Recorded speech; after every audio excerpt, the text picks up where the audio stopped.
यदि कोई मेरा शब्द सुनकर द्वार खोलेगा तो मैं उसके पास भीतर आकर उसके साथ भोजन करूंगा और वह मेरे साथ।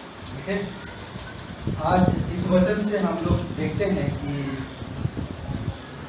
आपका जीवन कैसा है। ठीक है, जैसा आपका सोच है वैसा आपका जीवन होगा। जैसा आपका सोच है वैसा आपका जीवन होगा। किस तरह बोल सकते हैं? जैसे मैं सोचता हूँ, आज संसार में इंसान जैसे सोचता है वैसे उनका जीवन भी है। या इंसान जो चुनाव करता है जीवन वैसा उनका है।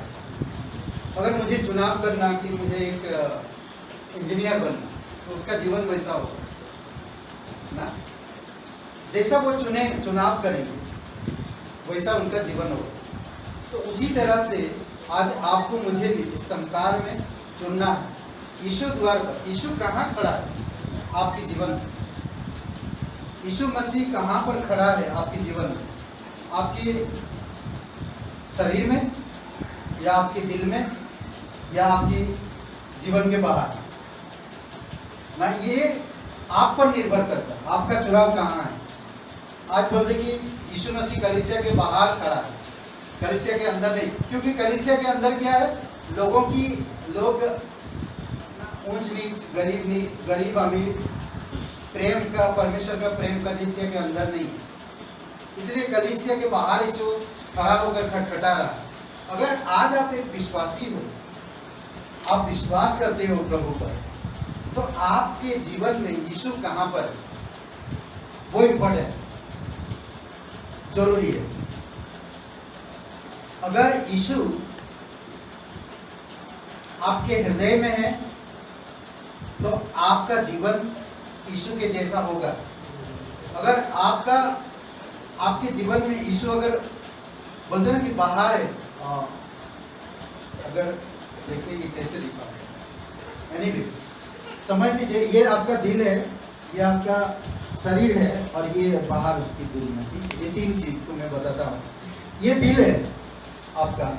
यीशु कहाँ है? यीशु अगर द्वार खटखटा रहा तो यीशु कहाँ है? यीशु यहाँ है या आपके यहाँ पर है या यहाँ पर है ना? ये इम्पोर्टेंट है, जरूरी। मेरे जीवन में, मेरे मसीह जीवन में यीशु कहाँ पर है वो इम्पोर्टेंट। यीशु मेरे दिल में है।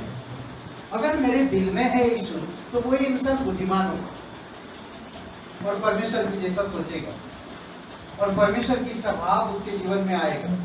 उसकी शब्दों में, उसकी नज़र में, उसकी जीवन में, उसकी आदतों में, उसकी जो विचार है उसमें, ये सब चीज़ों में वो अलग हो, परमेश्वर की जैसा सोचेगा ना। इसीलिए हर मोड़ पर अपने जीवन के प्रति एक चुनाव, हर एक इंसान के हर एक मोड़ पे उसके जीवन के प्रति एक चुनाव। और कहते कि अगर मुझे एक क्या बोलते, एक मिशनरी बनना, या मुझे एक डॉक्टर बनना, या मुझे एक क्या बोलते हैं, कोई भी नाम ना, पास्टर बनना, तो मुझे उसी प्रकार उन चीजों में मुझे बढ़ना है जो वो काबिल बना सकता नहीं। अगर मुझे यीशु के राज्य को बढ़ाना है तो मुझे यीशु को अंदर रखना होगा और उसके विचार के अनुसार मेरा विचार को भी उसी प्रकार से करना होगा। नीति वचन का एक साथ, यहोवा का भय मानना बुद्धि का क्या है? बुद्धि का आरंभ ना। यहोवा का भय मानना बुद्धि का आरंभ। मेरे जीवन की तस्वीर है, मैं परमेश्वर का भय मानूं या परमेश्वर का भय न मानूं, ये मेरे जीवन का तस्वीर। मैं अगर परमेश्वर का भय मानता हूं तो बुद्धि मुझ में आएगा। बुद्धि इस संसार की नहीं, मजाक करने का बुद्धि नहीं ना, चुटकुले बनाने का बुद्धि नहीं, या इस संसार में कुछ चीजें करने का बुद्धि नहीं। इस संसार की बुद्धि और जो परमेश्वर की बुद्धि में बहुत अंतर है। ऊपर से जो बुद्धि आता है वो पवित्र होता है और मिलनसार है, और यहाँ का जो बुद्धि है घमंड पैदा करता है। ये जो बुद्धि ना संसार की जो बुद्धि होता है घमंड लाता है, और वो मिलनसार नहीं, पवित्र नहीं है, ये इंसान की बुद्धि। तो मुझे परमेश्वर का भय रखने से बुद्धि का आरंभ होता है। इस वचन पर मेरा जीवन है, जीवन का तस्वीर है। परमेश्वर मेरे जीवन के बीच में है ना, बुद्धि या अगर मेरे परमेश्वर मेरे जीवन के बीच में है, यहाँ दिल में नहीं, बाहर नहीं, बीच में, तो अभी गड़बड़ है। मेरे जीवन को बीच में नहीं, मेरे सेंटर में रखना परमेश्वर के दिल में, पहला स्थान परमेश्वर को दिल में, और उसमें कोई नहीं बैठ सकता। मेरे जीवन की जो कुछ भी चुनाव है दिल से होनी चाहिए, यहां से नहीं, दिल से। और दिल में यीशु बैठा, और यीशु के हिसाब से मुझे जीवन जीना है। ओके, दूसरी बात, परमेश्वर हमारे जीवन के सारे सवालों का जवाब है। यीशु मसीह हमारे जीवन की सारे सवाल का जवाब है। द्वार खटखटा रहा, आपको आने के लिए उनको इजाजत देना ना, और आप खुलो, यीशु को बाहर मत रखो, अंदर आने दो ना। और नीति वचन का पहला अध्याय 2 वचन से लेकर 7 वचन में 3 चीजों के बारे में बात करता, जो हमेशा ध्यान रखिए। पहले अध्याय का 2 वचन से लेकर 7 वचन में बुद्धि और शिक्षा और समझ की बात करता है। बुद्धि, शिक्षा और समझ की बात करता है। मुझे परमेश्वर की समझ रखना है, मुझे परमेश्वर की शिक्षा में बढ़ना है, और मुझे परमेश्वर की बुद्धिमत्ता में चलना है। तो मेरे जीवन की तस्वीर उसमें दिखता है, मैं कैसा हूं। ओके, नीति वचन 6:16 से 19 पढ़िए। नीति वचन का 6 अध्याय और वचन 16 से 19। यहाँ पर कुछ बातें हैं जो हम लोग देख सकते हैं। ये बातें परमेश्वर को पसंद नहीं है, ठीक है, ये जो बातें हैं परमेश्वर को पसंद नहीं है। कई बार हम लोग इन सब चीजों को करते हैं। वैसे भी उससे पहले मैं आपको एक बातें कहता हूँ कि आपका उद्धार कैसे हो गया, आपका उद्धार कैसे हो गया, ये सोचने वाली बात है।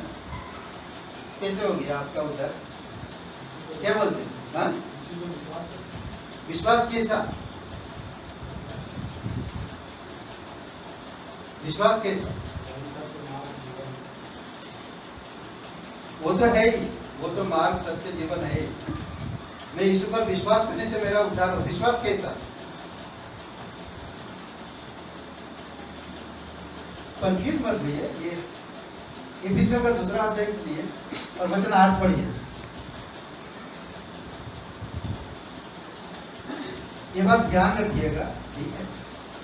हमेशा कभी भी ये सवाल आएगा, कहीं भी आएगा, भाई यीशु पर क्यों विश्वास करते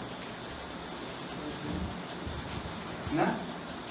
आप उसको समझाओगे, कैसे समझाओगे? जो आप विश्वास करते उसके बारे में जानना बहुत जरूरी है। ओके, 8, 9, 10 पढ़िए। 3 वचन हम लोग पढ़ते हैं। विषय का 2 अध्याय 8, 9, 10 और 3 बातें मैं यहाँ पर बताऊंगा जो आप देख सकते हैं ना। और मनुष्य के रूप में प्रकट होकर अपने आप को दीन किया। कौन सा पढ़ना है? विषय का 2 अध्याय 8, 9, 10।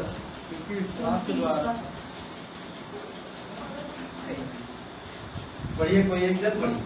क्योंकि विश्वास के द्वारा अनुग्रह ही से तुम्हारा उद्धार हुआ है। क्योंकि विश्वास के द्वारा अनुग्रह से ही तुम्हारा उद्धार हुआ। क्या है? परमेश्वर का अनुग्रह मुझ पर हुआ, मैंने उस अनुग्रह पर विश्वास किया, उद्धार हो गया। मुझे आप कुछ करने की जरूरत नहीं। परमेश्वर मुझ पर अनुग्रह किया, मैंने उस अनुग्रह पर विश्वास किया और मेरा हो गया। क्या हो गया? उद्धार। ओके, आगे पढ़िए। और यह तुम्हारी ओर से नहीं वरन परमेश्वर का दान है, और न कर्मों के कारण, ऐसा न हो कि कोई घमंड करे, क्योंकि हम उसके बनाए हुए हैं और मसीह यीशु में उन भले कामों के लिए सृजे गए जिन्हें परमेश्वर ने पहले से हमारे प्रति के लिए तैयार किया। ओके, 3 बातें ध्यान रखें। परमेश्वर ने क्रूस पर कर दिया, 8 वचन में पूरा हुआ, संपूर्ण काम। संपूर्ण काम यीशु मसीह कहां पर किया? क्रूस पर। 3 काम करता है यीशु। पहले, सबसे पहले परमेश्वर ने हमारे लिए क्रूस पर कर दिया। सिर्फ हम विश्वास करने पर, उसके अनुग्रह पर विश्वास करने से हमारा छुटकारा, उद्धार मिल गया। परमेश्वर हमारे अंदर काम किया। दूसरी बात, परमेश्वर हमारे अंदर काम कर रहा, इसको पवित्रीकरण कहते हैं। वचन 9 में, मैं अपनी ताकत से या अपनी कर्मों से मैं परमेश्वर के पास नहीं आया, और ना मेरी सोच विचार से। मैं कर्मों के द्वारा नहीं, भले कामों के द्वारा नहीं, विश्वास के द्वारा। ये परमेश्वर की ओर से हुआ। ठीक है, परमेश्वर मेरे अंदर काम कर रहा। परमेश्वर क्रूस पर मेरे लिए काम कर चुका। सिर्फ मुझे विश्वास करना, मेरे अंदर प्रभु काम कर रहा। इसको कहते पवित्रीकरण। जितना हम वचन पढ़ रहे हैं, जितना हम परमेश्वर के करीब आ रहे हैं, उतना हम पवित्रता में बढ़ रहे हैं। कैसे बढ़ रहे हैं? परमेश्वर का भय रख रहे हैं, हमारे अंदर बुद्धि बढ़ रहा, हम उसकी शिक्षा में बढ़ रहे हैं, हमारे अंदर समझ पैदा हो रहा, और हम परमेश्वर के जैसा बन रहे, पवित्रीकरण हो रहा है। और आपके द्वारा काम करना चाहते। कितना अच्छा बात ना। आपके द्वारा 10वां वचन में कहता, वो आपको सृजा इसलिए कि आपके द्वारा वो काम करे, भले काम करे, ऐसा वैसा काम नहीं, अच्छा काम करे आपके द्वारा, इसीलिए आपको बनाया। समझ रहे? आप पढ़िए, इन बातों से, इन बातों पर परमेश्वर को, इन बातों को परमेश्वर पसंद नहीं करता। किन बातों पर? देखते हैं हम लोग नीति वचन 6वां अध्याय 16 से 19 पढ़िए। 6 वस्तुओं से यहोवा बैर रखता है, वरन 7 जिनसे उसको घृणा आता है, अर्थात घमंड से चढ़ी हुई आंखें, झूठ बोलने वाली जीभ और निर्दोष का लहू बहाने वाले हाथ, अनर्थ कल्पनाएं बहने वाला मन, बुराई करने को वेग दौड़ने वाले पाँव, झूठ बोलने वाला साक्षी और भाइयों के बीच में झगड़ा उत्पन्न करने वाला मनुष्य। ओके, अगर ध्यान दीजिए, आपके कारण, आप एक विश्वासी हो, परमेश्वर आपके लिए सब कुछ क्रूस पे कर दिया। आप वचन पढ़ रहे हो, कलीसिया में आ रहे हो, वचन सुन रहे हो, परमेश्वर आपके अंदर काम कर रहा है। ध्यान दीजिए, कुछ बातें ऐसे, कोई भी काम से अगर कोई इंसान परमेश्वर से दूर हो गया आपके वजह से, परमेश्वर को पसंद नहीं, परमेश्वर को पसंद नहीं। इनमें कई सारी बातें हैं, ध्यान देकर सुनिए, इन वचनों को दोबारा पढ़िए, इन वचनों को एक लिस्ट बनाइए। 6 बातें ऐसे हैं जो परमेश्वर घृणा करता, परंतु 7 है जो उससे बैर रखता है। सोचिए, तो इन बातों को हमें छोड़ना है। इन बातों को, मुझे जो परमेश्वर को पसंद नहीं है वो मुझे नहीं करना। जो परमेश्वर को बिल्कुल ही पसंद नहीं, मुझे वो पसंद कैसे होगा? नहीं, मुझे वो छोड़ना है, मुझे नहीं करना। वो परमेश्वर के सिंहासन के पास आप अगर खड़ा है और ऐसी बातें हैं आपके अंदर, तो क्या रह जाए? हमारी विश्वास जीवन हराम करके गिरता है। मैं लोगों के सामने अपने आप को अच्छा किया, परंतु मेरे अंदर अच्छा नहीं। परमेश्वर जब मेरे अंदर कुछ देखा तो मैं कुछ है ही नहीं। तो इसीलिए यीशु द्वार पर खड़ा खटखटा रहा, आप अंदर बसने दो, आपकी जीवन की सेंटर बनाओ ना, परमेश्वर का भय रखो, बुद्धिमत्ता में बढ़ो। तो घमंड परमेश्वर से हमें दूर करता, दूर रखता है। लड़ाई झगड़ा उत्पन्न करने वाले आपस में, मैं किसी को जाकर मैं उसके सामने तो अच्छा बन गया, पर मैं उनके बीच में लड़ाई पैदा कर रहा हूं। ये चीज से परमेश्वर बहुत घृणा करता है, इसीलिए हमें सावधान रहना। ये सब चीजें हमें परमेश्वर से दूर कर देता है। एक तो अगर मैं किसी के बीच में झगड़ा उत्पन्न करता हूं तो क्या होता है, वो तो चले भी जाएंगे, वो भी दूर हो जाएंगे परमेश्वर से, मैं भी दूर हो जाऊंगा परमेश्वर से। ये अच्छी बात नहीं है। घमंड परमेश्वर से हमको दूर करता है या दूर रखता है। ओके, ये सब अगर आदतें हैं मेरे पास तो मैं कभी भी परमेश्वर में बढ़ नहीं पाऊंगा, कभी भी नहीं, कभी भी नहीं बढ़ पाऊंगा। तो ये सब चीजें मेरे अंदर से निकलना कैसे निकलेगा? परमेश्वर मेरे अंदर काम कर रहा है ना, काम कर रहा है। मुझे वचन पढ़ना, मुझे संगति करना, परमेश्वर काम कर रहा है। एक पास्टर जॉन वेस्ली बोलते हैं, जॉन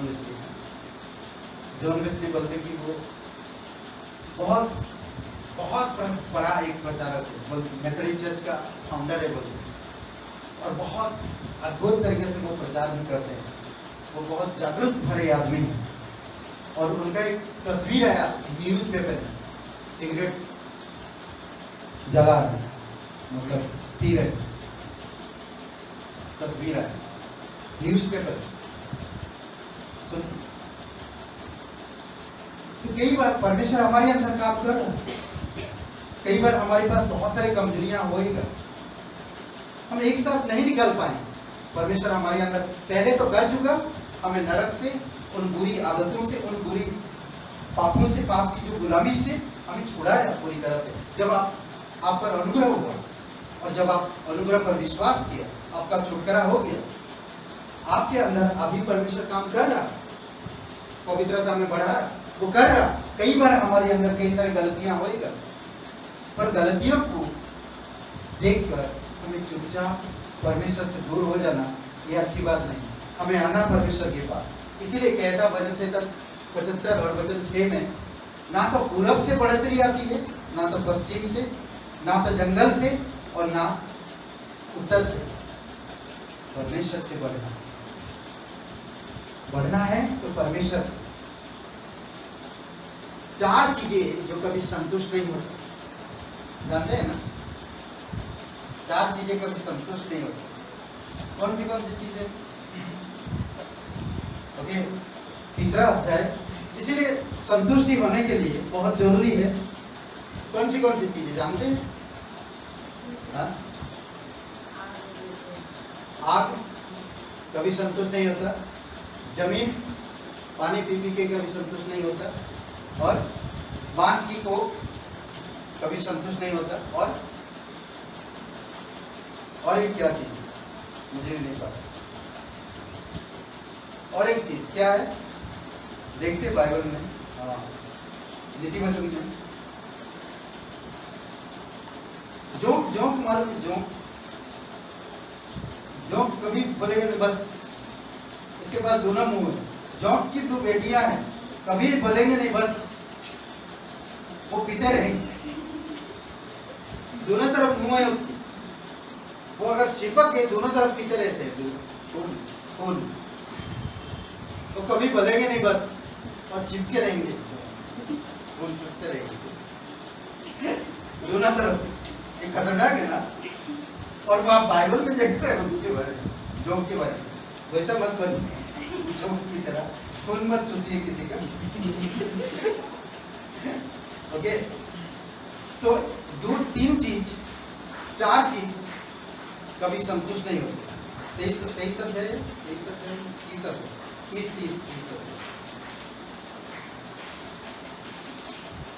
नीति वचन का 30 अध्याय और वचन है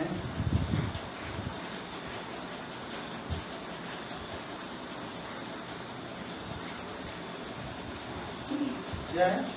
संतुष्ट नहीं होता, 4 चीजें। ओके, पहला अंधलोक।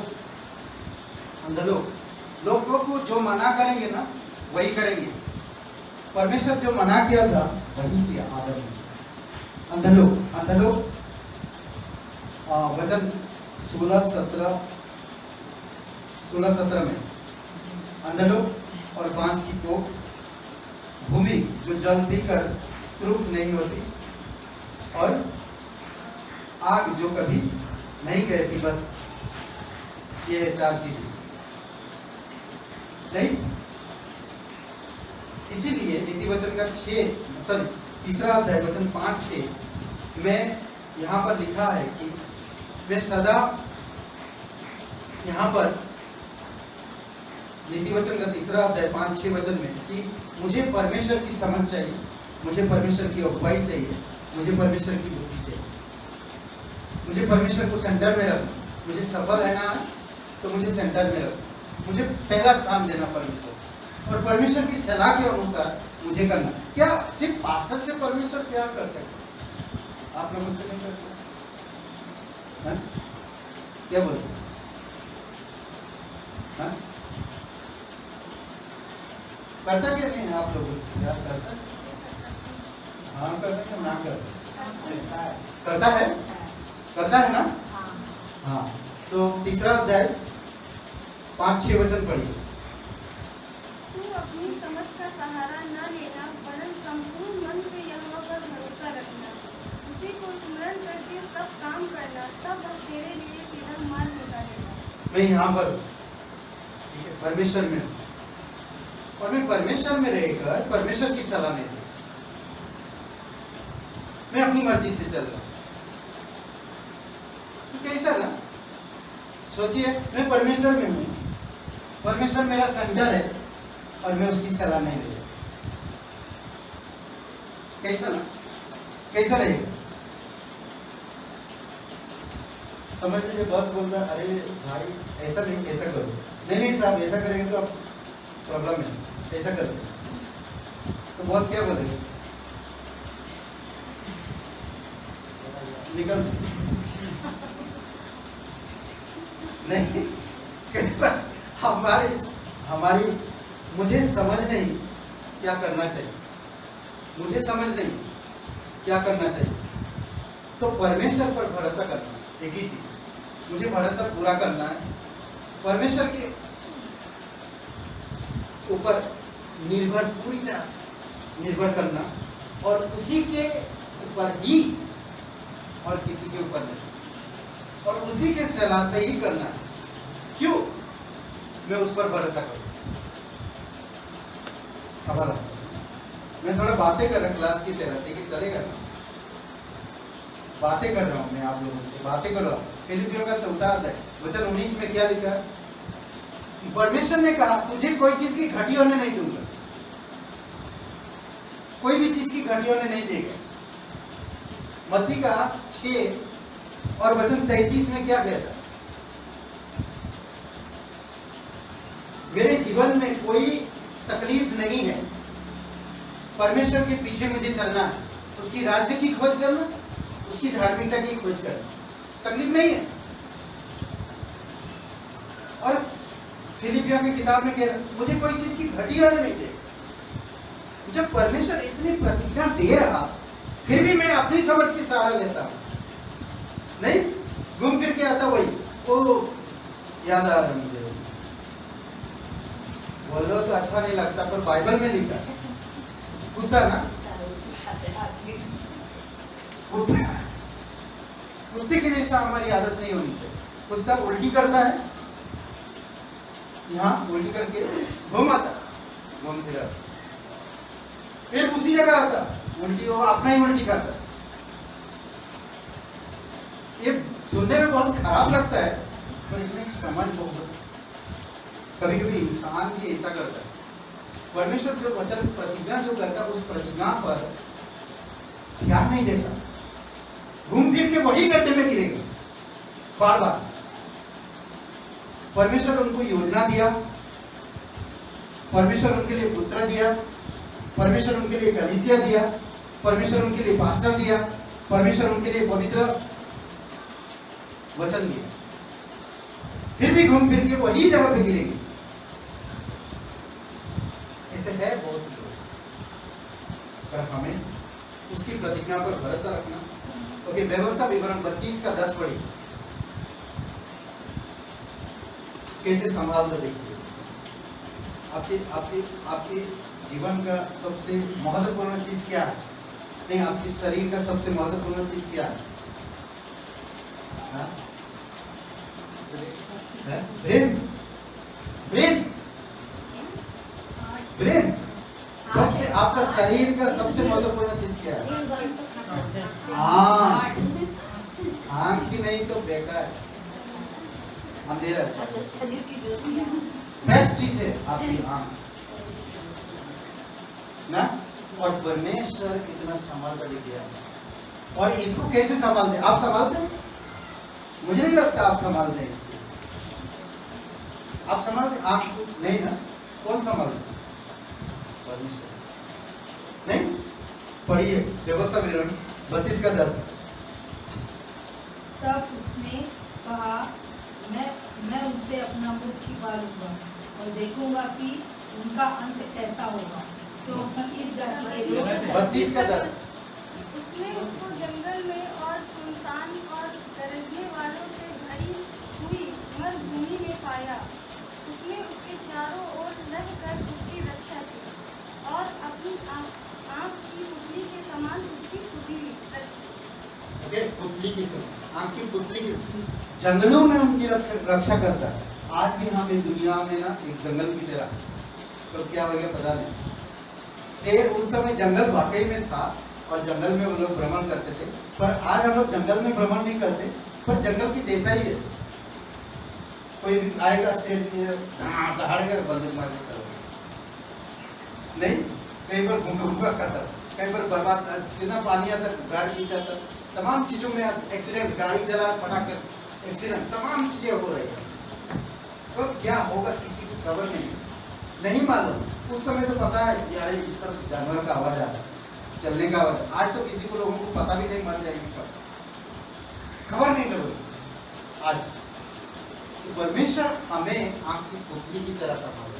हमारी आँख की पुतली, कई बार हम लोग उसका ध्यान नहीं रखते, अपनी आँख को बंद हो जाता। परमेश्वर इस तरह बनाया, इस तरह बनाया, और वो बोलते ना कि इतना खूबसूरत बनाया और इतना बढ़िया से संभालता हम लोगों को परमेश्वर, जैसे हमारी आँख की पुतली को संभाल। कहते कि मसीह लोग परमेश्वर की आँख की पुतली, परमेश्वर की आँख की पुतली। कितना कितना अद्भुत बात है ना। दुनिया में 6 से 7 अरब लोग या 6 से 7 करोड़ लोग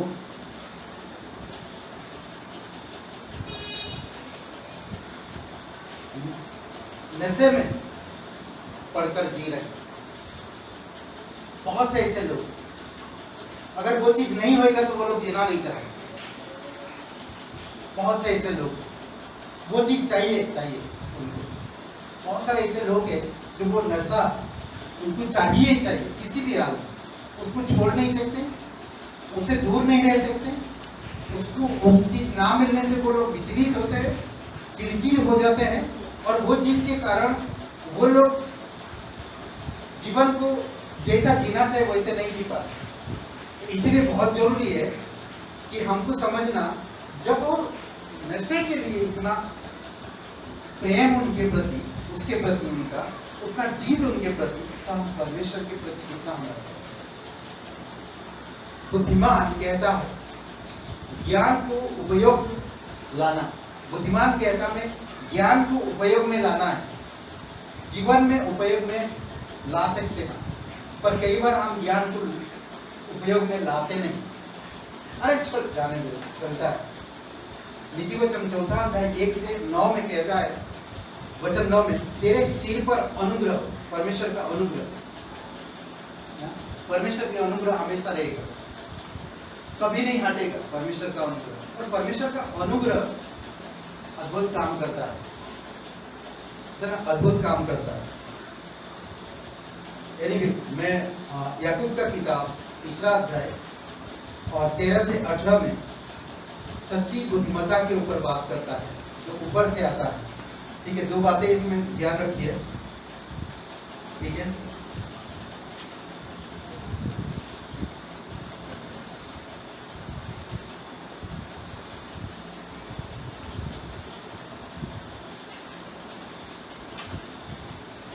दो बातें ध्यान रखिए इसमें, 3 बातें।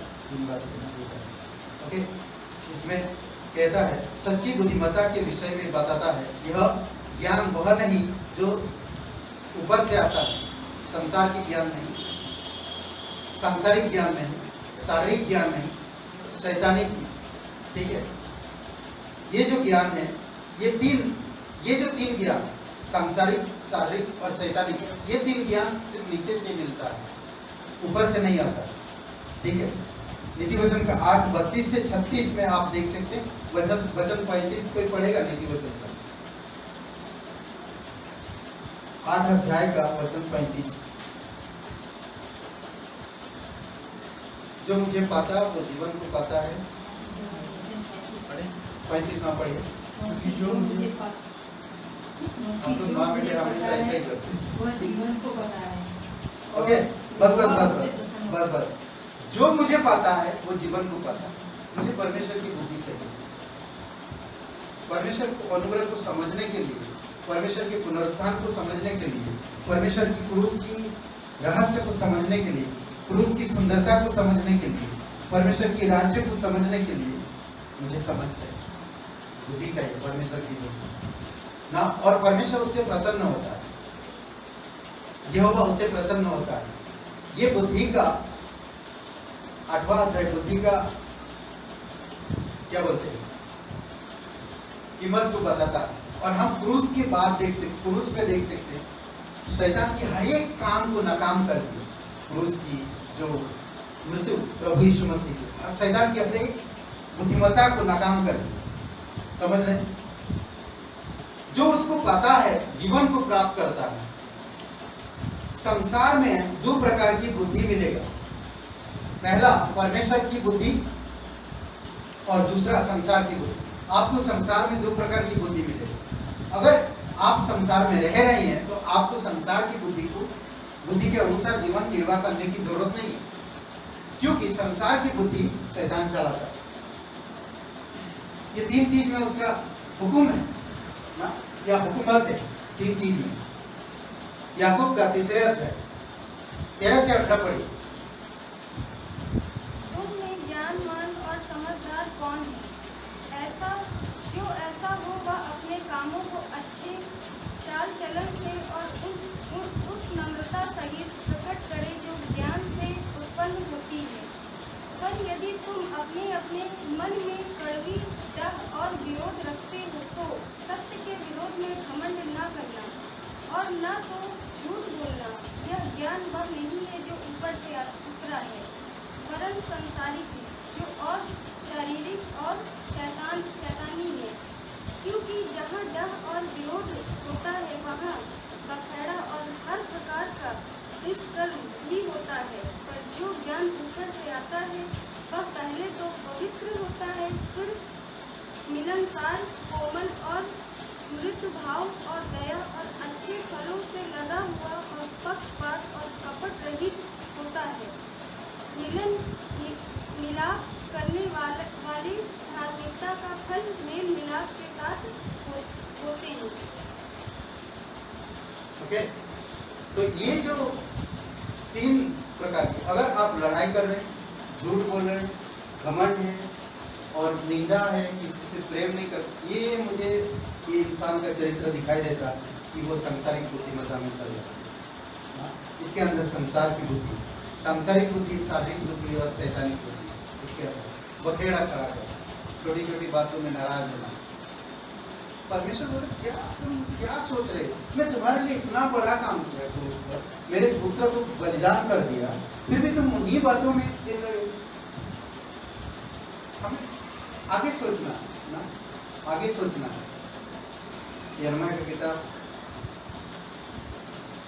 29:11 में क्या कहता? परमेश्वर आपके लिए योजना रखता है और वो अंत में वो सफल भी करेगा, फिर भी हम लोग नहीं सोचते हैं इसके बारे में। दूसरी बात कहता कि ये 3 चीज जो किसी भी विश्वासी को दुश्मन है, किसी भी विश्वासी, कौन सी इस संसार में कौन सी बुद्धि? ये 3 चीज, सांसारिक, शैतानिक, शारीरिक, ये हर एक विश्वासी का दुश्मन है। और ये सांसारिक बुद्धि चाहिए लोगों को। तुम क्या परमेश्वर का बुद्धि लेकर क्या करो? तुम जब ये सब चीजें करो ना, तुम भी उसके जैसा सोचने लगोगे, परमेश्वर के जैसा। किसने कहा था? कौन सी जगह पे कहा था? आदम और हवा। किसने कहा था? शैतान। जब तुम खाओगे, अरे परमेश्वर बुद्धू है, तुमको उल्लू बनाया, ऐसा ना, उल्लू बनाए। क्यों? क्योंकि तुम खाओगे तो तुम खुद परमेश्वर के जैसे बन जाओगे। 3 चीज जो कहता है इसमें, 4-5 चीज ना, जो ज्ञान ऊपर से आता है वह पहले तो पवित्र होता है। परमेश्वर पवित्र है, वचन पवित्र है, उसका राज्य पवित्र है, उसकी शब्द पवित्र है, उसकी चाल चलन पवित्र है, उसका बुद्धि पवित्र है। अद्भुत है। उस परमेश्वर की हर चीज पवित्र है। आज आप और मैं पवित्र है। कैसे? एफिसियों का 1:7, उसके लहू के द्वारा, उसके लहू के द्वारा ना। फिर कहता कि मिलनसार। मिलनसार का मतलब दूसरे शब्द में अब शांति ना, शांति शब्द। पहले तो बुद्धि कहता कि पवित्र होता है, फिर शांति भी होता है उसमें। समझ रहे हैं? दूसरी बात, कोमल होता है। तीसरी बात, मृदु भाव ना, मृदु भाव होता है। फिर दया। याकूब का 3 अध्याय 13-14 वचन। ये बहुत जरूरी है कि हमको समझना। आज बड़ी बड़ी कंपनियां चल रहा है, कैसे चल रहा है? बुद्धि से चला रहे हैं। उनके पास कौन सी बुद्धि है? संसार की बुद्धि है, शैतानिक बुद्धि, पैसा कमाने की बुद्धि है। उनकी घरों में देखिए, उस कंपनी के बस, उस कंपनी के एम्प्लॉयर, उनकी घरों में देखिए शांति नहीं है। बुद्धि से काम कर रहे हैं, उनकी एक साइन, उनकी एक शब्द कह देने से करोड़ों रुपया लग जाता है, दे देते हैं लोग। घर में शांति नहीं, दिल में शांति नहीं। परंतु आपके पास जो बुद्धि है उसमें शांति है, दया है, क्या बोलते हैं, पवित्र है, कोमल। दाऊद राजा भेड़ बकरियों को चराने वाला। सुलेमान कैसे बुद्धिया? परमेश्वर से मांगा, परमेश्वर ने उसे बुद्धि दिया। आज बहुत सारे लोग, पहली बात हम एक चीज देखते हैं, 1 कोरिन्थियों का 1:20 वचन में खत्म करूंगा, ठीक है। परमेश्वर से जो बुद्धि है पवित्र है, लोग उसको चाहते हैं और हमें भी चाहना चाहिए। जो परमेश्वर से आता है वह ज्यादा दिन तक चलता भी है, पर इस संसार का जो बुद्धि होता है वो ज्यादा दिन तक नहीं चलता, थोड़ी समय में वो लूज हो जाएगा। दूसरा कोई एक जन डायरेक्टर बनाएगा वो फिल्म अपनी बुद्धि से, तो दूसरे जो बनाया था पहले वो बुद्धि खत्म, अपनी अपनी समय पे बुद्धि बहुत खत्म हो जाता, बैकअप करते है ना। पर परमेश्वर की बुद्धि हमेशा ताजा रहती है, ओके, ताजा रहता है। जो परमेश्वर से आता है वह ज्यादा दिन तक चल सकता है, परंतु जो नीचे से आता है वह ज्यादा दिन तक नहीं चल सकता है। 1 कोरिन्थियों का 1:20 पढ़िए।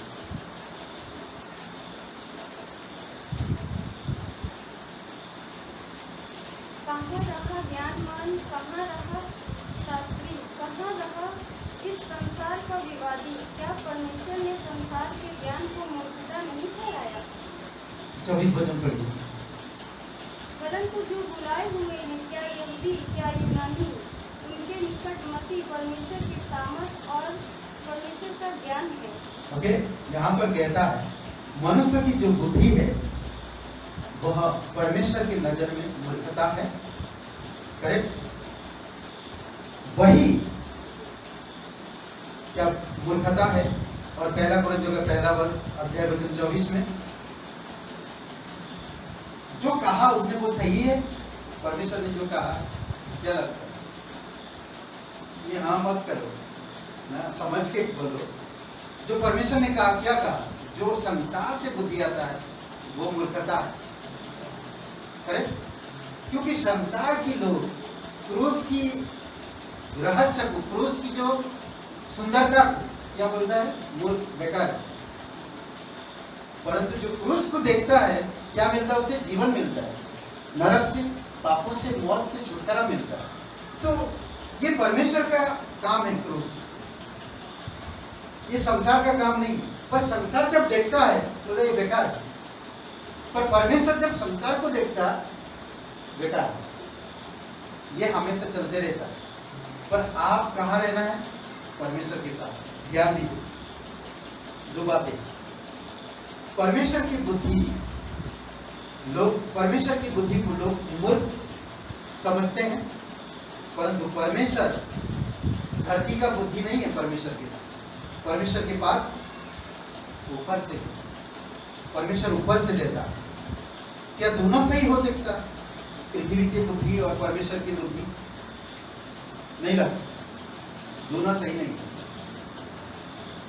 परमेश्वर पृथ्वी की जो बुद्धि है, संसार की जो बुद्धि है, क्रूस को व्यर्थ ठहरा था, बेकार है। पर क्रूस की मृत्यु परमेश्वर उसको बुद्धिमत्ता कह रहा है। तो क्या सही है? दोनों सही है, है? नहीं, क्रूस के बारे में मैं पूछ रहा हूं। क्रूस को परमेश्वर कहता है बुद्धिमत्ता है, बुद्धिमत्ता का काम है, और संसार कहता है कि मूर्खता का काम। आप क्या बोलते हैं? क्या लगता है? परमेश्वर सही कह रहा है? कैसे? वो भी एक सवाल है, कैसे?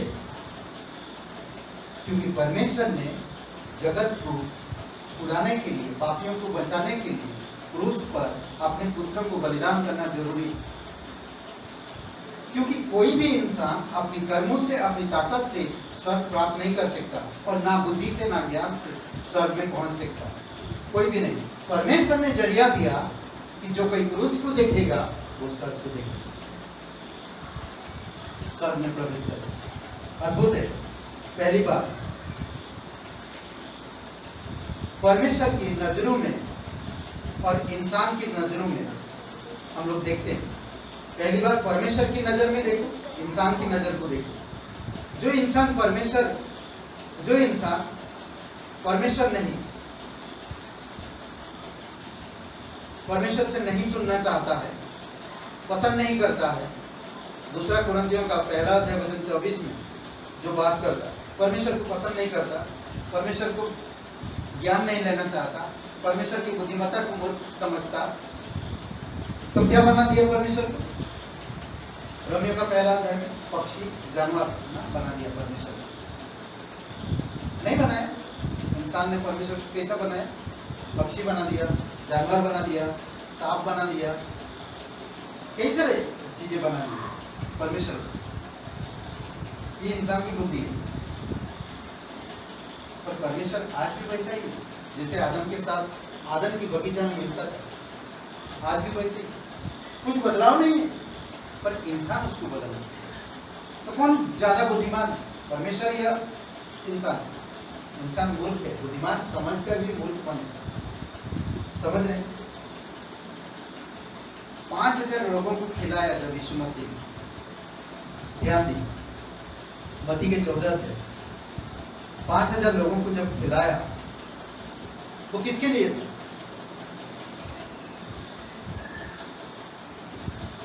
किसके लिए था? आपके लिए था या मेरे लिए था या उन लोगों के लिए था। किसके लिए था? यहूदी लोगों के लिए। वो आप मेरे लिए नहीं था।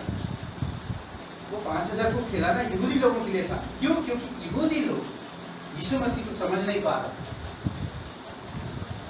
ओके, और कुलुसियों का 2:3 में यीशु में सारा खजाना भरा हुआ।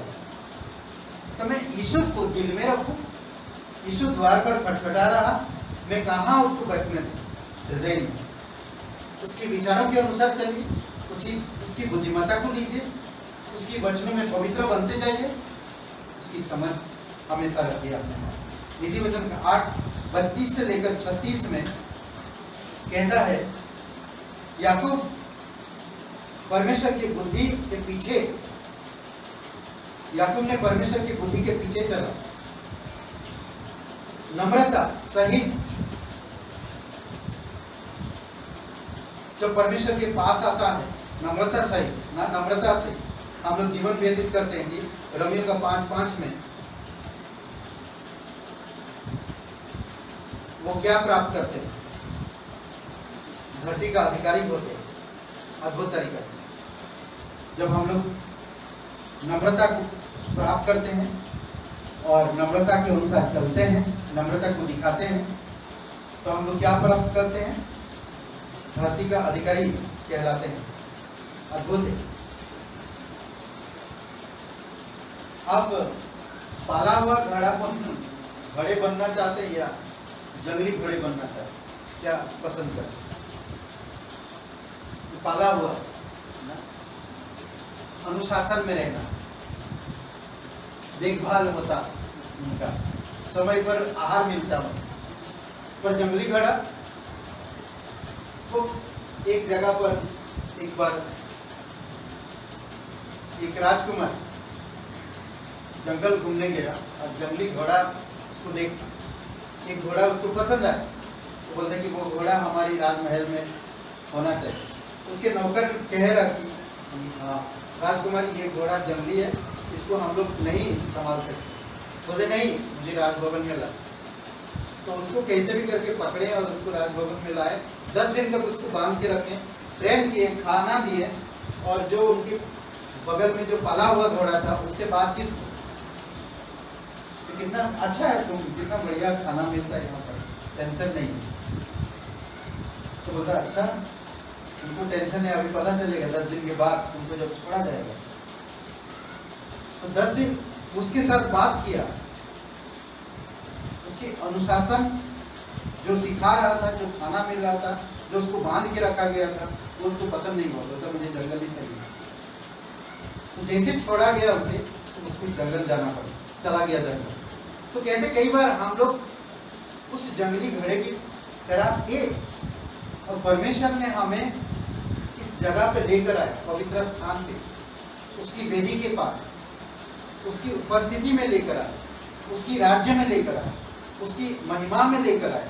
कई बार हमें लगता है कि वो जीवन अच्छा है, ये जीवन अच्छा नहीं, पर ये जीवन बेस्ट है उस जीवन से। क्यों? ये जीवन में हमें सब चीजें उपलब्ध है और हमारा देखभाल हो रहा है। वो जीवन कभी भी कुछ भी हो सकता है, पर ये जीवन बेस्ट है। इसीलिए हमें परमेश्वर की अधीनता में रहकर परमेश्वर की स्वभाव को लाना है, परमेश्वर को प्रकट करना है और उसकी राज्य को बढ़ाना है। आइए प्रार्थना करते हैं। हमारे जीवित परमेश्वर, हम धन्यवाद देते हैं पिता, हमारा जीवन उस बुद्धिमत्ता में बने रहे और बुद्धिमत्ता में बढ़े। प्रभु आप दया करो, जीवित और पराक्रमी परमेश्वर, धन्यवाद करते हैं। सरकर विधि बनने वाला प्रत्येक लोगों को अभिषेक करो पिता।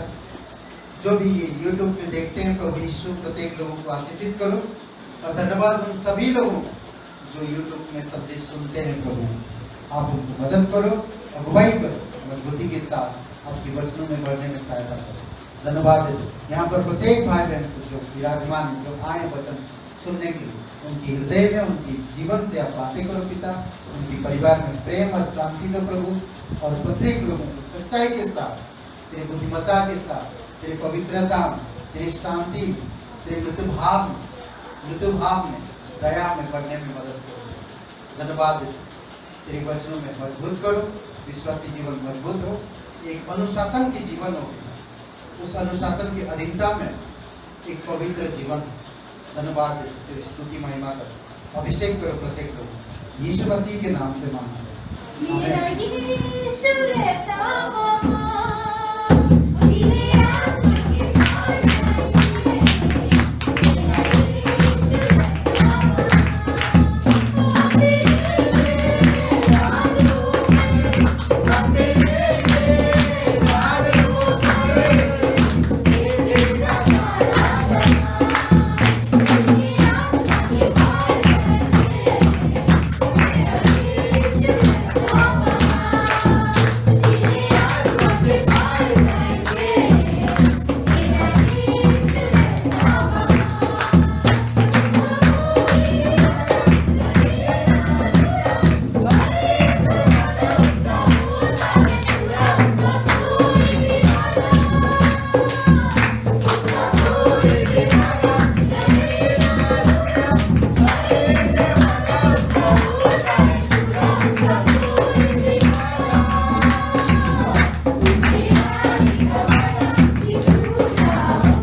उनके पीछे हर एक वस्तु को आप जुगाड़ करते हैं। प्रभु आज हमें जीवन साथी के लिए, करियर के लिए, या हमें मकान के लिए, या हमारी स्थाई के लिए कोई भी सोचने की जरूरत नहीं, क्योंकि हम जानते हैं कि पिता हर एक भाई बहनों को सोचता है। वो कहाँ रहेंगे, वो क्या खाएंगे, वो क्या पहनेंगे, वो क्या कैसे उनका जीवन होगा, वो सब चीज़ें आप जानते हैं। प्रभु आप अभिषेक करो प्रत्येक भाई बहन, विश्वास को मजबूत करो, इन सब चीज़ों में निर्भर हो सके आप पर। प्रभु अपनी बुद्धि, अपनी समझ की सहारा नहीं, बल्कि आप पर निर्भर हो सके। धन्यवाद देते, तेरी स्तुति महिमा करो, तेरी पवित्र आत्मा की सामर्थ से उनके जीवन में बात करो पिता, उनके विश्वास को मजबूत करो। धन्यवाद देते, यीशु मसीह के नाम से मांगते हैं।